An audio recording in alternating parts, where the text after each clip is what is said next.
and not provide police protection, not only for the people who are in the event itself, but for our community writ large. So none of them are considering that. But by the same token, too, I talked to the mayor of Minneapolis, Jacob Frey, for example, and he made it very clear that he wanted to be more aggressive with the president. I talked to the mayor of El Paso, Texas, DeMargo, who is a Republican, and he said, hey, look, this is an issue about our municipalities being able to pay their bills. And if the president's coming to town in a campaign event, raising money himself, the least that he can do, his campaign can do, is, in their words, do the honorable thing and help offset the oftentimes extraordinary amount of police protection that has to be allocated to an event such as a Trump rally. But the campaign is record-breaking in the amount of money it's able to raise. They're doing great. It does well. It's got money. What's their argument? They really don't have an argument except to say that this is not something that they control, that the U.S. Secret Service, and they are correct in this, is a one that will say, okay, Minneapolis, El Paso, Lebanon, Ohio, Chicago, New York, whatever it is, you're responsible for working with the Secret Service municipality and putting together a security plan. Well, that's all fine and good, but the problem here is really, in a way, Congress. Congress has not allocated money to the U.S. Secret Service to reimburse any of these cities that we've just talked about. So effectively, if the Trump campaign isn't willing to volunteer cash and pay bills that it receives from the municipalities, they're not obliged to? They are not obliged to. So the Secret Service is obliged to provide or coordinate the necessary security when the president is somewhere. Correct. The fact that it's a campaign event, the Secret Service doesn't have the privilege of walking back on that and saying, well, that's not our jam. Right. And in the municipalities, they're going to provide that police protection anyway. So if the Trump campaign isn't willing to pay the bills that the municipality sends it, they're kind of left holding the bag. When things like this happen, to what degree is a municipality able to sort of carve out the part that was paid for because there's this big event versus things that they would normally have to do? So oftentimes it depends on where the event is. If it's a city-owned facility, and we've seen this with certain cities, Nashville would be a good example, where Donald Trump will come to a city-owned facility. The city says, okay, well, we own the facility. You're going to have to sign this contract. And you're going to have to pay your bills up front. If it's not a city-owned facility or a city-owned facility managed by, say, a third party, as is often the case, they have a lot less leverage. And that's where it gets sticky. And the municipalities are kind of in this catch-22 where they got to provide security, but they may not get paid for the hundreds of thousands of dollars in overtime and police costs for a president who says, hey, I love law enforcement, but yet apparently doesn't like them and love them enough to actually have his campaign pay out. What's the consequence of this? These cities just go into hock. They don't have the money. I mean, I would imagine a lot of these cities, $50,000, $60,000, $70,000, $80,000 is a big deal.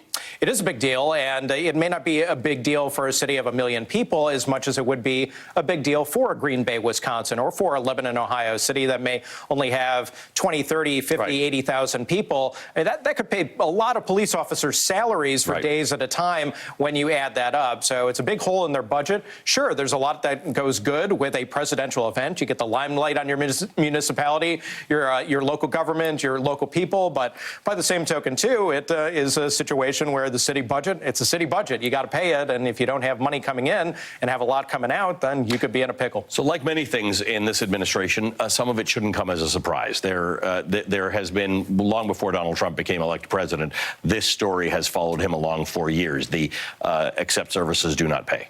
Without question, and he hasn't changed. Now, what we've asked all the Democratic candidates, too, well, what are you going to do if you're in a similar situation? And Bernie Sanders and some of the other candidates have definitely had big rallies. It's a mixed bag, but you definitely have some candidates on that side, whether it's Beto O'Rourke, Cory Booker, Kamala Harris, who've effectively said, hey, we are going to pay bills. We will honor them. If the police department or the city hall of any given city that we have a big rally in sends us a bill, we're going to pay it, and we've got documentation that shows that many have, although Joe Biden hasn't gotten back to us on exactly whether he is going to pay bills of those sort for his part. Dave, always good to see you. Thank you for being with us. Great to be with you. Dave Leventhal of the Center for Public Integrity. All right, at the end of another tumultuous week, the final farewell for Congressman Elijah Cummings is next. Here's the thing. Dad, thank you for teaching me the dual power of my beauty and my brilliance. This might sound boastful, but ever since I was a little girl, my dad always told me I was beautiful. That may sound basic and like a no-brainer, but Dad wanted me to understand and appreciate my blackness and truly feel that my rich brown skin was just as beautiful as alabaster or any shade of the rainbow. I want you all to know that it was not easy. What Congressman Chairman Cummings did was not easy.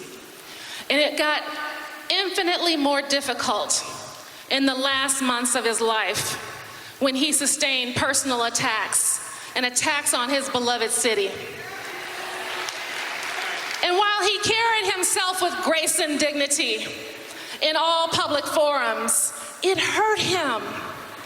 Because one thing you do not know about Congressman Cummings, he was a man of soul and spirit. Thousands of people gathered in Baltimore today to celebrate the life and legacy of the late Congressman Elijah Cummings. His family was joined by former Presidents Barack Obama and Bill Clinton, Secretary of State Hillary Clinton, and several of his congressional colleagues at Congressman Cummings' longtime church in Baltimore to say goodbye to a man who dedicated his entire life to public service. Cummings died last week at the age of 68 after more than 20 years in Congress. This past year, when Democrats won the House, Congressman Cummings became the chair of the powerful House Oversight Committee, which continues to ramp up its impeachment inquiry into the president. Congressman Cummings is undeniably more than a character in Donald Trump's America. And while no one speaking today directly mentioned the President of the United States, he was certainly in the subtext when they reflected on the life of Congressman Cummings. It is no coincidence, is it, that Elijah Cummings shared a name with an Old Testament prophet. Like the prophet, our Elijah could call down fire from heaven.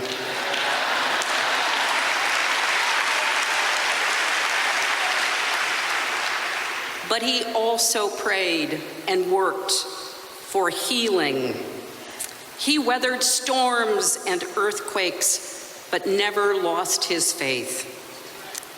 Like that Old Testament prophet, he stood against corrupt leadership of King Ahab and Queen Jezebel.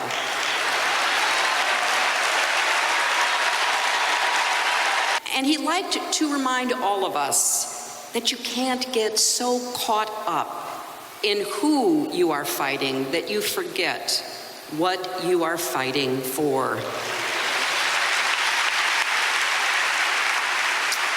I have to say, listening to Elijah's daughter speak, that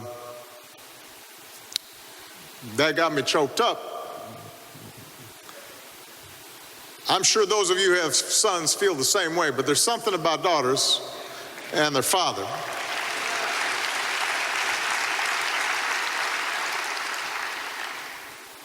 And I was thinking I'd want my daughters to know how much I love them, but I'd also want them to know that being a strong man includes being kind.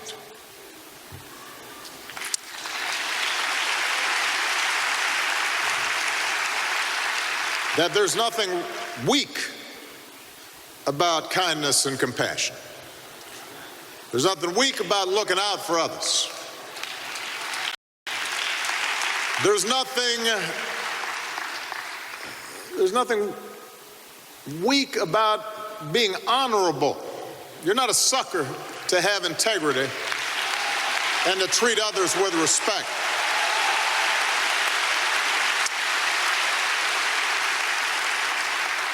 I was sitting here and I was just noticing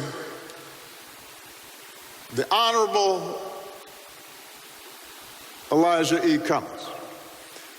And, you know, this is a title that we confer on all kinds of people who get elected to public office.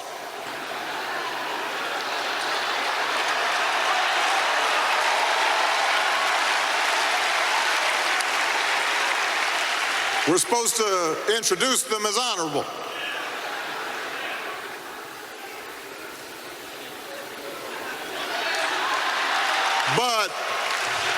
But Elijah Cummings was honorable before he was elected to office. There's a difference.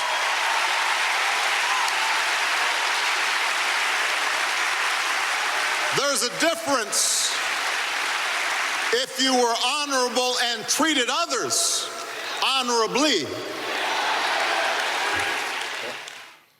Elijah Cummings, born in 1951, the third of 7 children of sharecroppers from South Carolina. That is all in for this evening and for this week. The Rachel Maddow Show starts now. Good evening, Rachel. I am so glad you played that, Ali. That was excellent. Thank you for doing that.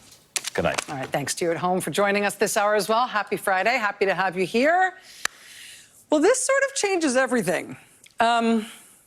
One of the increasingly awkward dynamics in the impeachment proceedings against President Trump is that even the president's most ardent supporters, by and large, they have already given up arguing that the president's behavior was okay. And that is perhaps inevitable given this impeachment for this conduct. I mean, it is hard to argue that it is, coolio with the Constitution or with the American people or even just with Republicans for a president to solicit help from a foreign government in the form of stuff he can use against his domestic political opponents. I mean, the president's supporters in the White House tried for a while to argue that it was okay that he asked for that stuff from a foreign government because he was asking for it for free. There was no quid pro quo. They tried that for a while. It was kind of a besides the point argument because it doesn't matter if you agree to trade for information to use against your political opponents at home.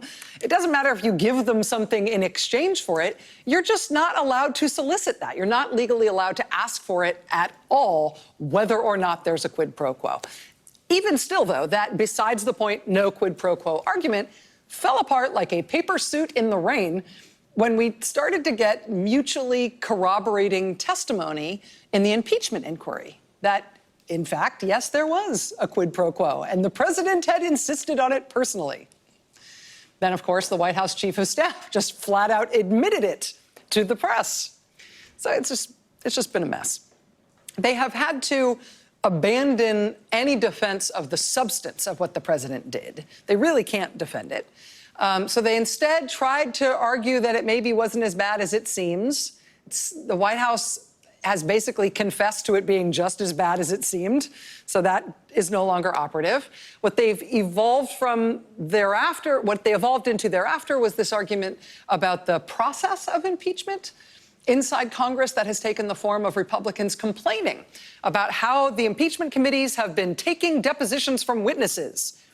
Even what room they've been doing it in. The room is the problem. I mean, this cockamamie argument and why it is not okay for Democratic-led committees to use closed-door depositions with witnesses, but it is okay for Republicans to have done that. I mean, it's just been kind of weak, and I think that's why it's been kind of a circus.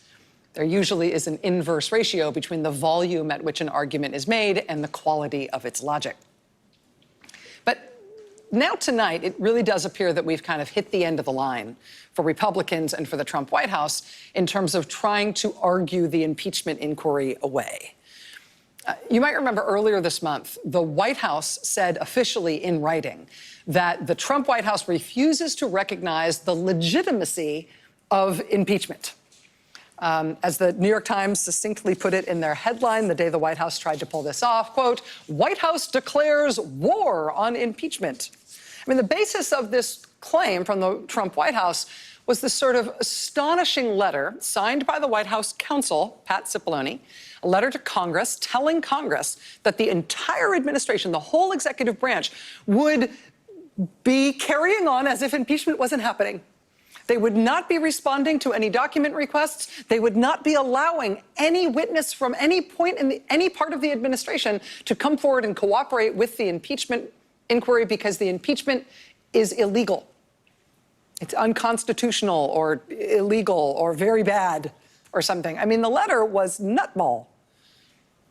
It started off, quote, "I write on behalf of President Donald J. Trump in response to your numerous legally unsupported demands made as part of what you have labeled, contrary to the Constitution, a scare quote, impeachment inquiry." Oh, dear. And then it's sort of downhill from there.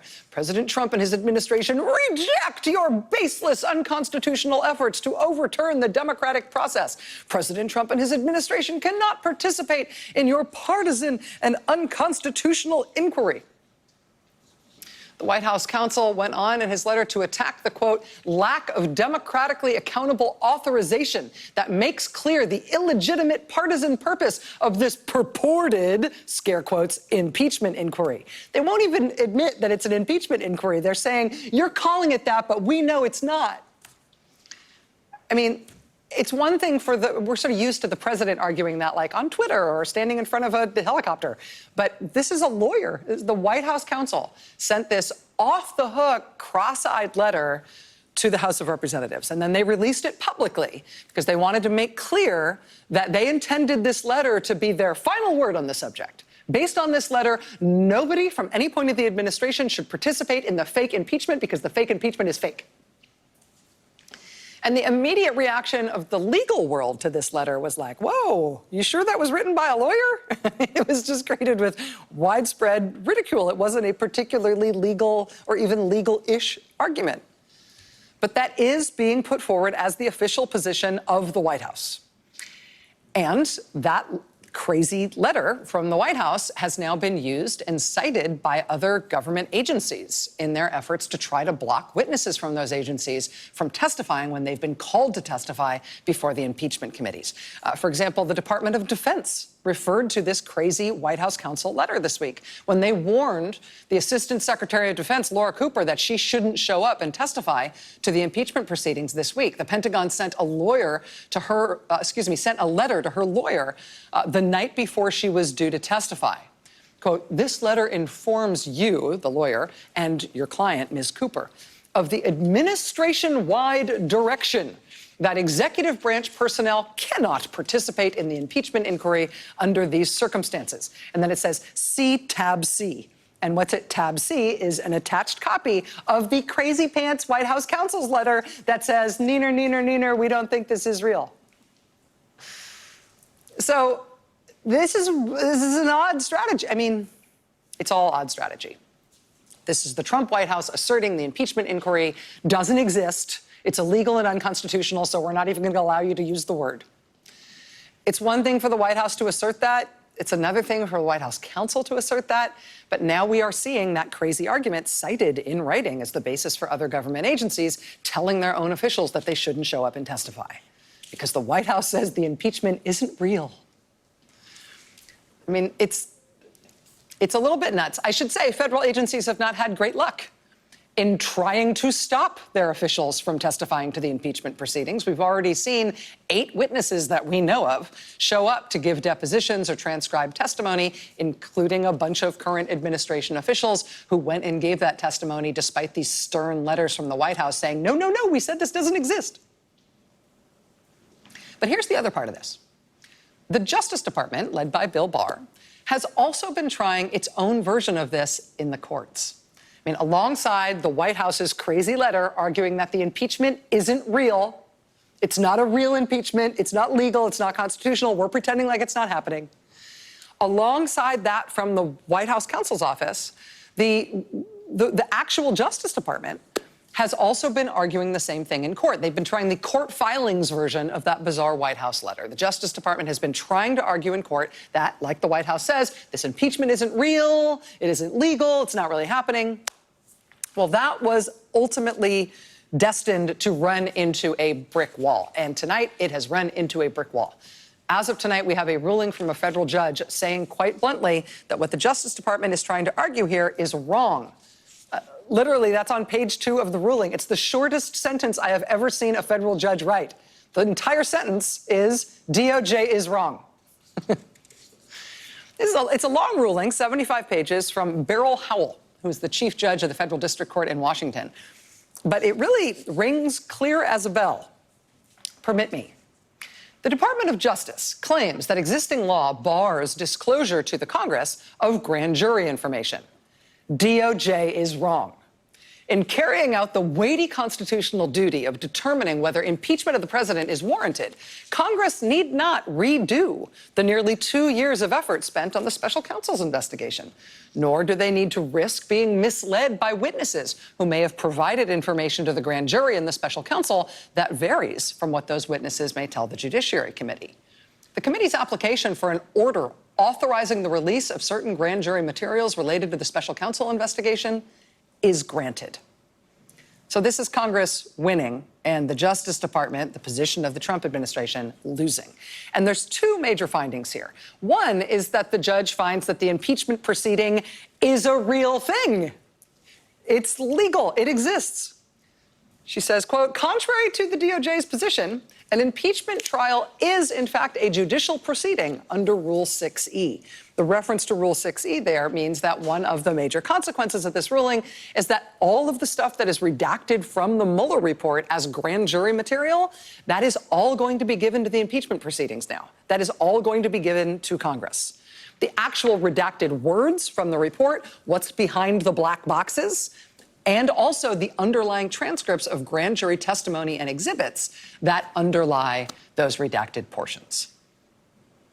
You might remember from Watergate, the way the Watergate investigation evolved, right, is that there were special prosecutors for Watergate, and then ultimately the Judiciary Committee in the House drew up articles of impeachment on the basis of what those special prosecutors found. Well, how did that work? How did the evidence get from one place to the other? Well, in Watergate, the Justice Department famously told the court that all the grand jury material that had been collected by Watergate special prosecutors, right, all the evidence that they had got from witnesses talking to the grand jury about the president's behavior, about the whole Watergate scandal, all of that grand jury material collected by Archibald Cox and Leon Jaworski, the Watergate special prosecutors, Justice Department agreed that material collected in that grand jury investigation needs to go to Congress because Congress needs to decide if this is a basis for impeaching President Nixon. And in fact, that grand jury material was packaged up into what's been now called the Watergate Roadmap. And that Watergate Roadmap of grand jury material is what the Judiciary Committee used to draw up the impeachment articles against Richard Nixon, which ultimately led to his resignation. So that's the relevant, most recent precedent here. Clear as day. When it came to this special counsel investigation, though, the Bob Mueller investigation, the Justice Department under Bill Barr decided they didn't like that precedent. And they flipped and decided they wouldn't support that kind of position anymore. They would not support the grand jury material collected by special counsel Mueller being handed over to Congress for potential impeachment the way that happened in Watergate. The Justice Department said, yeah, we know we did this that way before, but we're not going to do it this time. Well, Judge Howell addresses that in a sort of kidney punch of a footnote here. She says, quote, when queried about reconciling DOJ's current position with its historical support of providing grand jury materials to Congress for use in impeachment inquiries, DOJ responded that its position has, quote, evolved. The judge continues, no matter how glibly presented, an evolved legal position may be estopped. And consider yourself estopped. So Attorney General Bill Barr tried to make it so Congress couldn't see the evidence that was collected by Robert Mueller. This judge in this ruling today says, actually, yeah, Congress gets that. Now, the other important implication here is that there's been this attempted argument among the supporters of the president in Congress, and you've seen it picked up some in conservative media. There's been this argument, this sort of pseudo-legal argument that maybe the House could have a more legal impeachment proceeding. Maybe the House could be doing something even more proper if they took a full vote authorizing the impeachment. Right? That's been part of what the president's defenders have argued. Unless the House takes a full vote supporting this impeachment inquiry, then it's not a real impeachment inquiry. It's been a weird claim all along because, honestly, if Nancy Pelosi organized that, a full House vote on impeachment inquiry, she'd get a full House vote on it. It's just been weird that they've been arguing that she must do that or it isn't real. Well, the judge today sort of dispatches that once and for all. She says the argument in favor of this idea that it's not a real impeachment unless there's a full House vote, she calls that, quote, cherry-picked and incomplete. And she says, more significantly, this so-called test has no textual support in the U.S. Constitution or the governing rules of the House or Rule 6E, which is the rule that concerns handing over grand jury materials to Congress. More broadly, she says the White House has brought this on itself. Quote, the White House's stated policy of non-cooperation with the impeachment inquiry weighs heavily in favor of disclosing these materials. Congress's need to access grand jury material relevant to potential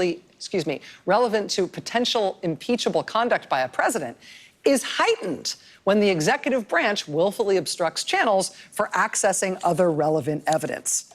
Meaning the case for letting this stuff go to the Congress wouldn't be nearly so strong if you weren't completely obstructing everything they're trying to do in this lawful impeachment inquiry. So yeah, you can say you're beating your chest and calling it fake and all these things you're going to do, but ultimately this is a court order and you're not helping yourself, and that material is going to Congress for them to consider as part of your impeachment. Now, in terms of what the impeachment committees are actually going to get when they get this material, Judge Howell has ordered that it be handed over by October 30th. Presumably, there could be an appeal that stops that from happening on such a tight time frame. But if they do get what Judge Howell is ordering them to get, Judge Howell goes out of her way to highlight a number of subjects that are addressed in this material that Congress doesn't yet have, that she's now ordering that they should get. She goes out of her way to address subjects in this material that would seem to be quite relevant to these impeachment proceedings against President Trump, including, as she describes it, quote, evidence suggesting that then-candidate Trump may have received advanced information about Russia's interference activities. She also describes indications that, quote, then-candidate Trump may have had advanced knowledge of damaging leaks of documents illegally obtained through hacks by the Russians. She's like, that's what's in the grand jury material, evidence about Trump having advanced knowledge about what the Russians were doing. So if you're thinking about impeaching him in terms of foreign election interference, you're going to want to see this. So, I mean, there's some major takeaways from this ruling. The first, as you can see clear as day, plastered on the front page of the New York Times tonight, quote, the impeachment inquiry is legal, judge rules. Which means that Republicans were already reduced to these process arguments about how the impeachment inquiry is somehow unfair to them. They are now going to have to try to find something else. Just arguing that this isn't a real impeachment, that's no longer going to fly. It's no longer going to fly in Congress, but it's no longer going to fly for the White House to use this as their justification to try to block executive branch officials from testifying in response to duly authorized congressional subpoenas. The judge says, no, this is legal. This is a real impeachment. But on the substance, this also means that all the redacted grand jury material from Mueller's report is now going to be turned over to Congress. And, I mean, the judge does a good job pointing out some of that material and how it may be quite explosively related to the impeachment proceedings that are already underway. And I don't want to put too fine a point on it because we'll see this stuff when we see it. But even if you are only interested in what the impeachment committees might be about to get on Ukraine specifically, it's sketchy dealings with Ukraine, since that's the heart of what Trump is being impeached for. Well, I mean, in volume 1 of the Mueller report, there is stuff in that report that is clearly about sketchy dealings in Ukraine. I commend you to page 143 of volume 1 of the report. And now, if those grand jury redactions are going to go away, Congress is about to get all of that stuff about whatever these sketchy dealings are described in having to do with Ukraine that Mueller investigated and got material about, but hasn't yet told Congress because it's redacted for grand jury purposes. Those redactions are going to go away. And Congress is about to get all of that stuff in the midst of an impeachment inquiry that, it turns out, has been legal all along and is chugging along at quite a pace. I mean, not only was the House impeachment of President Trump declared absolutely legal by this federal judge today, it looks like investigators running that inquiry are about to get access to a lot of new, very germane, potentially very explosive information to help them in those efforts. And the lesson here is when you have bad arguments, you tend to lose the argument. And when your bad argument is intended to keep the truth from coming out, the truth, in the end, always has a way of coming out. Much more to get to tonight. Stay with us.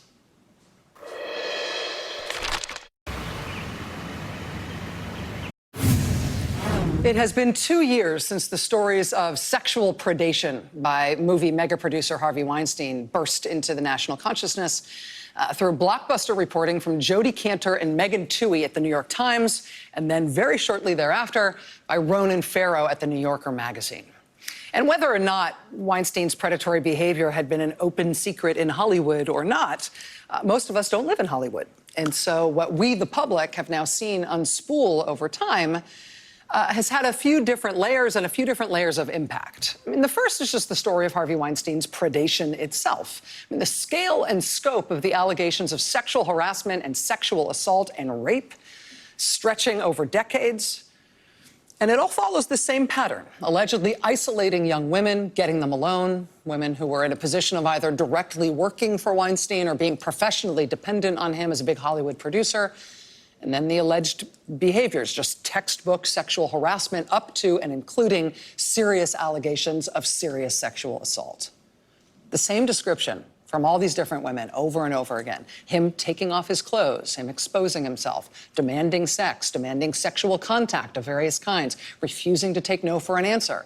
And then him allegedly retaliating against young women who managed to get away from him, managed to escape, managed to rebuff what he was trying to do. And because there was such a distinct pattern in the allegations, because the allegations stretched over such a long period of time, because it was supposedly this kind of open secret in Hollywood, the reporting was really, really disturbing, right? I mean, it's a horror show in terms of the individual encounters that have been recounted by these women. But it's a story about America, too, right? This rot in the culture, right at this apex of American culture that allowed this very powerful guy in the American movie business to allegedly commit these acts over and over again with the complicity of so many people, victimizing even women who were well-known and seemingly powerful in their own right. Even if you didn't care about Hollywood, this was a riveting story with all kinds of very upsetting implications. The second part of the Weinstein story was the reporting about what he did to keep his alleged behavior secret, or at least shielded from the media or from legal scrutiny for so long.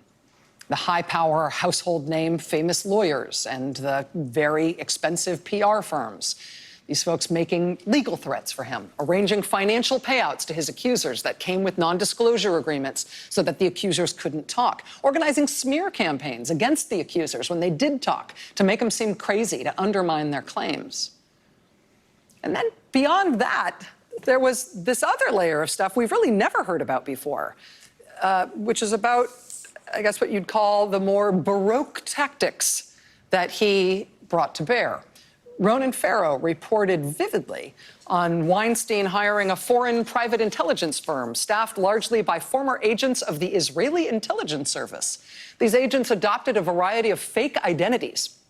They pretended to be all sorts of different kinds of people to try to get close to at least one of Weinstein's accusers, to try to gain trust, to try to find out what this accuser might plan to say about Weinstein, also to gather dirt that could be used to undermine accusers, to make them, again, seem nuts, seem unreliable.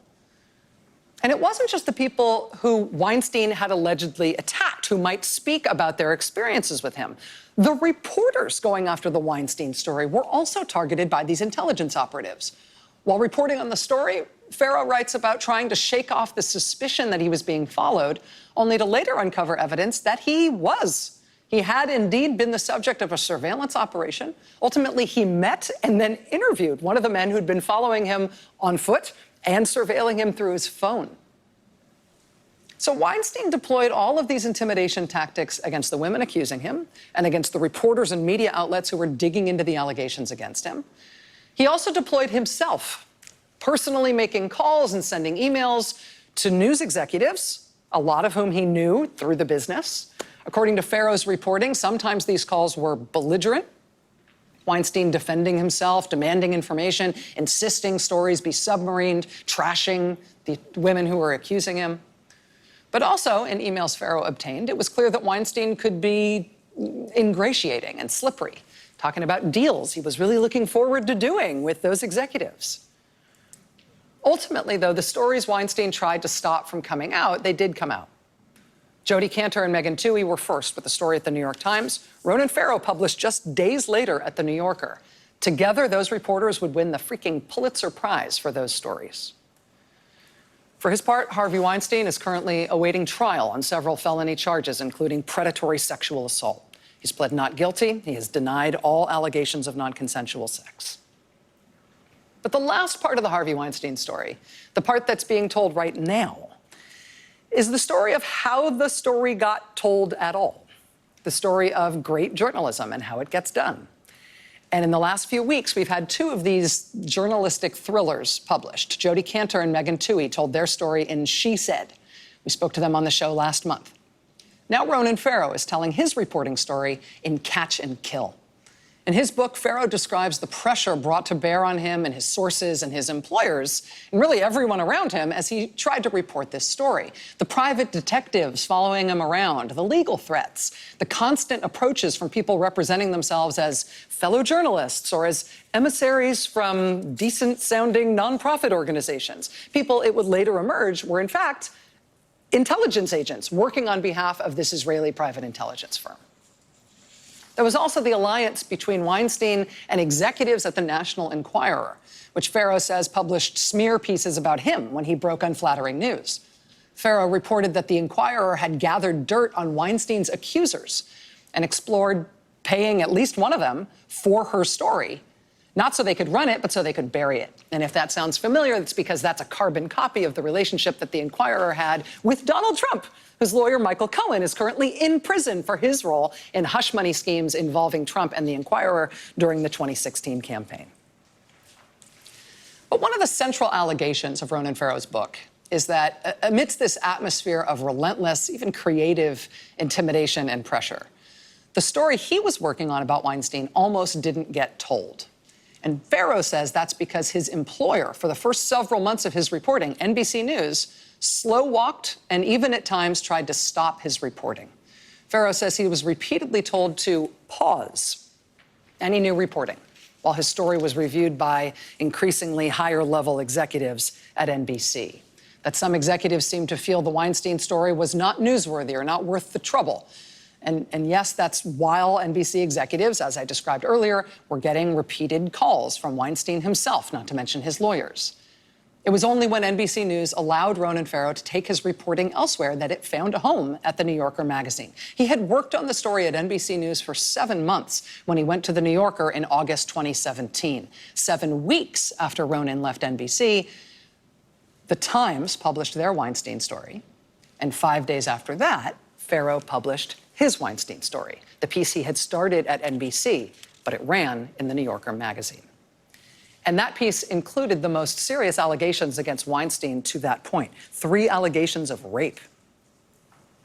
NBC News has strenuously denied the allegation that it intentionally stymied Ronan Farrow's reporting. They say his story was simply not up to NBC's standards, nor ready for network TV in August 2017. They say the network was prepared to continue working on the story to get it into shape, but that Ronan wanted to move more quickly, and so they allowed him to go to a print outlet instead. According to NBC, when Ronan Farrow left, he had no Weinstein accusers on the record. Farrow says that when he left NBC, he had, quote, an explosively reportable piece that should have been public earlier. NBC News says his New Yorker article bore little resemblance to his NBC News reporting. But again, that New Yorker piece was less than 2 months after he left this reporting at NBC and took it somewhere else. NBC letting this story get away is, I think the best way I can put it is, when you take NBC's word for it, NBC letting that story get away is a shame. But in Ronan Farrow's telling, it's not a shame, it's a scandal. NBC is saying essentially, it's too bad that story got away. We were really hoping to get it to air once it was ready. Ronan Farrow is saying, no, you were stopping me from getting it to air, and that's why I had to leave. But that's not the only allegation that Farrow levels against NBC News in his book. About 7 weeks after his reporting appeared in The New Yorker in 2017, NBC abruptly fired the longtime host of The Today Show, Matt Lauer, after what NBC called a credible allegation of inappropriate sexual behavior in the workplace that was brought to the company's attention. The company never detailed what the specific allegation was that led to Matt Lauer's firing, but The New York Times and Variety quickly had reports out with multiple allegations against Matt Lauer. In his book, Ronan Farrow interviews the woman who made the complaint to NBC Human Resources that resulted in Matt Lauer getting fired. She tells Farrow that it was reading the accounts of Weinstein's accusers in his New Yorker piece that convinced her to make her complaint about Lauer in 2017. And now, in Farrow's book, for the first time, we learn what she alleges happened between her and Lauer. She says while she was covering the Olympics in Sochi in 2014, Matt Lauer raped her in his hotel room while she was both too drunk to consent, and she says she repeatedly told him no. Matt Lauer has vehemently denied this account. He says the encounter was consensual. Farrow alleges in his book that this woman was one of several NBC employees with sexual misconduct allegations against Matt Lauer who received big payouts, accompanied by non-disclosure or non-disparagement agreements. NBC says these payments, those agreements, were all standard. They weren't specific to anybody making any allegations against Lauer. The company says management was unaware of any allegations against Matt Lauer at all before the one allegation for which they fired him. NBC Universal did an internal investigation last year that said as much, that concluded that. But I'll tell you, there has been consternation even inside this building, inside MSNBC and NBC News, that matter was handled with an internal investigation, with the company, in effect, investigating itself rather than hiring an external firm to do it. Now, NBC News is obviously our parent company here at MSNBC. The allegations about the behavior of Harvey Weinstein and Matt Lauer are gut-wrenching at baseline, no matter who you are or what your connection is to this story. But accusations that people in positions of authority in this building may have been complicit in some way in shielding those guys from accountability, those accusations are very, very hard to stomach. And I can tell you that inside this building, this issue, the Weinstein story, having to leave the building in order to get told, and combine that with another previous gigantic story on a related subject, the Access Hollywood tape Billy Bush story, also having to leave this building in order to get told. And the amount of consternation this has caused among the rank and file people who work here would be almost impossible for me to overstate. I've been through a lot of ups and downs in this company since I've been here. It would be impossible for me to overstate the amount of consternation inside the building around this issue. Since Ronan Farrow's book was published, I have been trying to get answers about some of his key allegations as to whether or not Ronan Farrow was told to hit pause on any new reporting at a time when NBC didn't think there was enough to go to air with. We have independently confirmed that NBC News did that did happen. He was told to pause his reporting. In light of Farrow's assertions that there was a pattern at the company of women making allegations against Matt Lauer and being paid off and signing away their rights to speak about it, all before Matt Lauer was ever fired, well, we doubled back with NBC, and they confirmed their denial that that ever happened before Matt Lauer was fired. But as far as we can tell, there has never been an independent investigation of that. So until there is an independent investigation of that, if there is ever going to be one, that remains NBC's word versus Ronan Farrow's reporting and assertions. In terms of the specific question of women signing away their right to speak about any such incidents, well, there we actually have a little bit of news tonight. NBC News is now telling us on the record that there is nothing in any non-disparagement or non-disclosure agreement that anyone may have signed with this company that can legally prevent you from talking about your experience. Here's the statement from NBC Universal. This is from a spokesperson from NBC Universal. Quote, "Any former NBC News employee who believes that they cannot disclose their experience with sexual harassment as a result of a confidentiality or non-disparagement provision in their separation agreement should contact NBC Universal, and we will release them from that perceived obligation." So that's new. That's news. As to whether or not any external review will be done of the handling of the Weinstein story and why that story couldn't be broken here, but it later broke with another news organization, whether the company would submit itself to an external journalistic review to try to restore some confidence that the company isn't just, further investigating itself and clearing itself on issues like this. Well, again, we did get a statement on this time from NBC News. Short form, I'll tell you their answer is no, that's not going to happen. Quote, "Over a year ago, NBC News released a 12-page transparent accounting of the Weinstein reporting." That's another internal investigation. They told us tonight, quote, "Once again, we stand by it."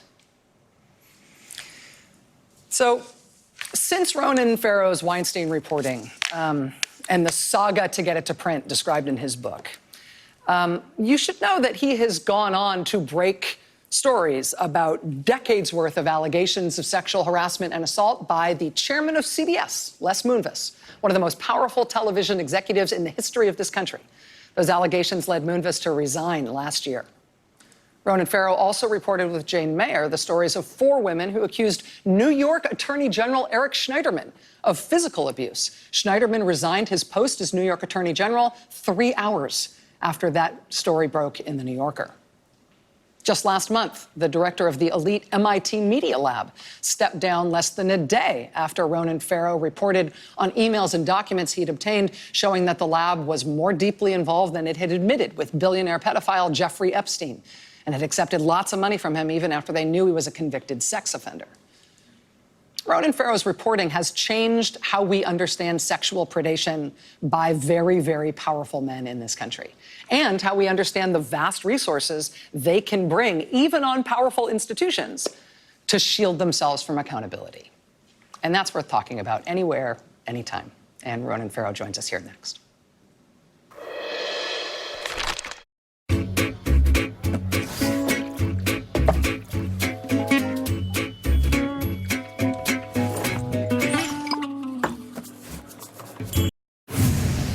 Joining us now for the interview is Ronan Farrow, along with Jodi Kantor and Megan Twohey at The New York Times. Ronan Farrow won the Pulitzer Prize for his reporting in The New Yorker on Harvey Weinstein's decades of predatory sexual misconduct.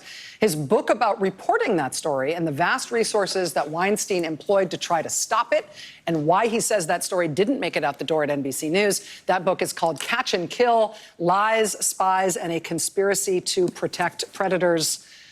It's everywhere. Ronan, thank you for being here. I appreciate it. It's a pleasure to be here. Thanks for doing this. So first, I summarized sort of the context of this story, how I think your book fits into it, and sort of what I've learned since. Let me just ask you if I got any of that wrong, or if you want to push back. I think that was a very accurate, very fair summary. Okay. And I do believe that it is new, this statement from NBC Universal tonight, that anybody who believes they are constrained from talking about sexual abuse or sexual harassment by a non-disparagement or confidentiality clause, if they come forward to NBC Universal, they will be released from that. It is new, and NBC executives deserve praise for that. As of today, Rachel, I have spoken to multiple women who knew that I was going to be talking about this more and expressed agony over the fact that they are constrained by these agreements, which, to be clear, this is a very meticulously fact-checked book. NBC's responses and rebuttals are woven into it, including their claim that this was all a coincidence, that they were paying out these women who happened to have these harassment complaints about Lauer and others.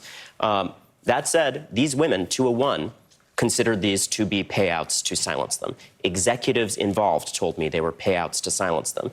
The fact that they are ending that and releasing these women is significant. It should be a model for other companies. So let me ask you about that specifically, because I have been trying to track this down myself. It's such a specific claim. It's so empirical that I feel like I naively believed that I should be able to get to the bottom of this by the time that I had you on the show tonight, independently. It sounds like you've made some headway. Well, but on this issue of whether or not enhanced severance or these other types of payment deals and the types of language people sign when they leave, whether women who had allegations against Matt Lauer were treated any differently other than other people who left the company under circumstances that didn't have anything to do with any claims of sexual misbehavior. I feel like those are 2 data sets that you can compare. Did you actually get access to normal severance to compare this to? Yes, and it's laid out very clearly in the book. You can judge for yourself, but this was described as atypical, not part of the general process of people leaving the company by just about everyone involved in these transactions, except for these spokespeople putting out the statements now. On the inside, not only the women who received these payouts and their agents, but also senior executives on the NBC Universal side who brokered these agreements described them openly as sexual harassment settlements. Okay. In terms of this change that's been announced tonight right here from NBC Universal, saying that these non-disparagement or confidentiality clauses don't constrain women from talking about these things, based on your reporting, what you just described, and some ongoing reporting since the book, it sounds like you think that women will come forward now once they've been released. That'll be their choice, but I do know that, as I said, women felt constrained. They were agonized over that, and I think this will go a long way towards making them feel that they can discuss this openly. Why do you think that you were told to pause further reporting on your Weinstein story at NBC News. I was able to independently verify this. NBC News confirming to me that happened, but they say it was due to concerns about your reporting and a breakdown of trust between you and the investigative unit. Why do you, holistically, not in any one of these instances in particular, but holistically, why do you think they told you to pause your reporting? Look, important to note, this past several rounds of legal and standards reviews, there was no breakdown of trust. I was told specifically that there were no issues with the reporting again and again. And over the course of the reporting that we lay out here, there is a paper trail of the shutting down of the story. And that includes Noah Oppenheim, the president of NBC News, on 6 occasions ordering us to stop reporting. The head of the investigative unit underneath him ordering 8 times to stop reporting. That eventually escalated to ordering us to cancel interviews. And look, you can judge for yourself. It's laid out in the book whether what we had was enough. We had a tape of Weinstein admitting to sexual assault. We had multiple named women in every version of this story. But that actually is not the point. The order to stop was unjournalistic. And this is not just my account, it's my working level producer's account. He recently wrote a piece for Vanity Fair saying, I witnessed all of this. It was an inappropriate shutdown of explosive reporting we had. And we were concerned that people were going to continue to get hurt. What the book lays out is that this was a set of executives making these decisions, all the way up to our parent company, who were cornered on some very difficult issues within the company. And if indeed they are moving towards more transparency, releasing women from NDAs, maybe eventually this independent review that people inside this building have called for again and again, those would be positive steps. In terms of canceling interviews, the interviews that you say NBC canceled, were those interviews in shadow? Were those interviews on camera? Were those interviews off camera? What kind of interviews were they canceling? So that includes fully on-the-record offers to go on camera full face. There's a wonderful, brave woman named Emily Nestor who has gone on the record in recent days and talks about in the book how she offered, while the story was on NBC, Rose McGowan was full face on the record for many months. Rose McGowan was getting intimidated legally and was becoming frustrated with NBC slow-rolling the story for months and months, pulled out. The moment that happened, Emily Nestor said, I will record my interview again. She had previously been in shadow, full face. The executives here were not interested in that. So it included a combination of interviews in shadow, which we do very often in our investigative stories, including ones I've aired on this network, and also full-face, on-the-record accounts that were very explosive and ultimately were a part of the New Yorker story. When NBC News told us tonight, again, I think this might be an unprecedented statement from them. Quote, we very much wanted to break this story, which is why we assigned it and supported it editorially and financially for 7 months. We are profoundly disappointed that we weren't able to do so. I know that might just sound like an expression of feelings. I will say inside the building, that expression of profound disappointment that the story didn't get broken here is meaningful to me because I feel like I've been waiting to hear that. But I wanted to put that to you and ask you how that strikes you and whether you share the sense that that's a significant expression. The book is in many ways a love letter to and a tribute to fellow reporters, including great reporters across this building at NBC News.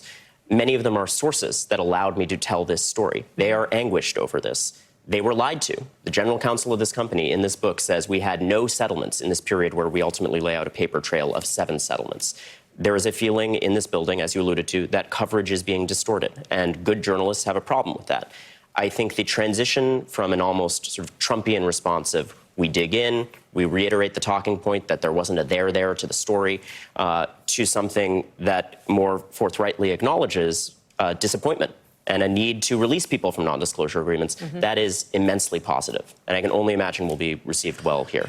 There's one other aspect of this, Ronan, that I want to ask you about that actually I'm going to ask you about both as a lawyer and a reporter. But if you could stick with us through the break, I'll ask you about that right after this. We're back with Ronan Farrow, contributor at The New Yorker magazine, the author of the new bestseller, Catch and Kill. We'll be right back. We're back now live with Ronan Farrow, author of a new book, Catch and Kill, Lies, Spies, and a Conspiracy to Protect Predators.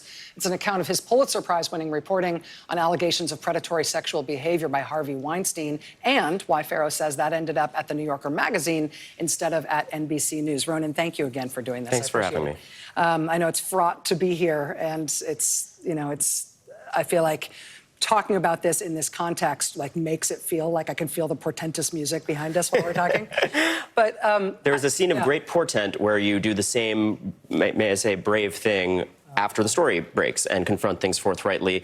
And I think people speaking truth to power about their own bosses, their own institutions, is a really important part of how we can have an honest conversation about this. Let me ask you about what it's like in this building and confronting your reporting and knowing, you know, as much as I do from being in here and trying to figure it out, trying to verify some of this stuff. I feel like in a lot of different kinds of institutions, and the one that keeps coming to me is like U.S. attorneys' offices, but in a lot of different institutions, in news organizations, and legal institutions, different places, there are moments when improper external pressure will be brought to bear. And it is very important for the integrity of the outfit that external pressure not be such a shock to the system that it actually blows up the product of that entity, but rather it's expected. And so there's an airlock, there's an insulation, there's some sort of anticipation for that in a way to structure the work of that entity in a way that it isn't infected by external pressure. I feel like it ought to be that way. I feel like we have developed that a little bit in a small way on my show. Do you feel like a big news organization like NBC News, especially one that's integrated into this much larger NBC family, can effectively do that? Is it possible to do that structurally, or do you have to rely on individual bravery? I think it requires both. We need to push our great news organizations, and I put NBC News in that category, to be transparent and accountable, and as you say, to have a firewall between the executive suite, when it receives this kind of pressure, and repertorial decisions. That did not happen here. Executives descended, and at a point where the normal process was playing out, and a request was issued to the president of the news organization to go to comment, to seek comment from Harvey Weinstein. That process was stopped. And the point of this book and the reporting in it and the fact that we fact-checked it so carefully is to make it clear this isn't about a tit for tat. It's not about me. It is about a set of facts that are laid out that show there was a lack of that firewall. That shouldn't happen at CBS that I've reported on, or at AMI with the National Enquirer and all the new reporting about that's in the book. And it shouldn't happen at NBC News. And I think you're seeing a lot of great journalists in this building asking tough questions. It is not for me to say what should happen in response to all of that. I am not an activist, I'm a journalist, but I'm really happy that people like you are asking those hard questions. Ronan Farrow, the book is called Catch and Kill: Lies, Spies, and a Conspiracy to Protect Predators. Thanks for being here. Thank you, Rachel, for all you do. Yeah, thanks. We'll be right back. Stay with us.